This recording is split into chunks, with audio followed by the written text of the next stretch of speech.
नमस्कार, आपण पाहत आहात विश्वात्मक लोकस्वामी वार्ता न्यूज।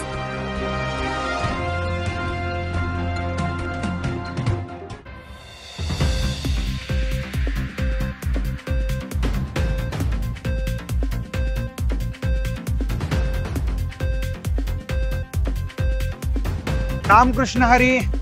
आपण आता समस्त वैष्णवजनांचं श्रद्धास्थान असणाऱ्या पंढरपूर या ठिकाणी आहोत। सर्व संतांच्या पालख्या 2 दिवसात या ठिकाणी दाखल होत आहेत आणि या ठिकाणी पंढरपूर शहरामध्ये अनेक ठिकाणी बिअर बार, दारूची दुकानं, मद्यपानची दुकानं चालू आहेत असं लक्षात आलं।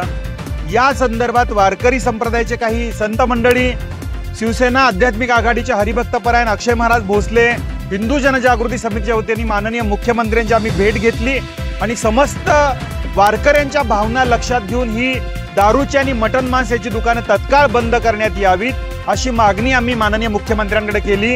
त्यांनी या संदर्भात जिल्हाधिकाऱ्यांनी संबंधित प्रशासनाला तत्काळ आदेश दिल्याचं या ठिकाणी सांगण्यात आलेलं आहे आणि पंढरपुरातली ही सर्व दुकानं तत्काळ बंद करण्यात यावीत अशी मागणी या ठिकाणी आम्ही केलेली आहे।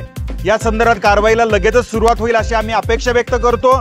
अशा प्रकारची मागणी वारंवार वारकरी संप्रदाय असेल, हिंदू जनजागृती समिती असेल यांच्या वतीने आम्ही शासनाकडे करत असतो। आमची मागणी ही आहे की समस्त वैष्णवजनांची तीर्थक्षेत्र आहेत, पैठण असेल, देहू असेल, आळंदी असेल, पंढरपूर असेल, आळंदी असेल, या सर्व ठिकाणीच कायमस्वरूपी तीर्थक्षेत्र जे आहे त्या ठिकाणी मद्यमांस बंदी करण्यात यावी। नमस्कार।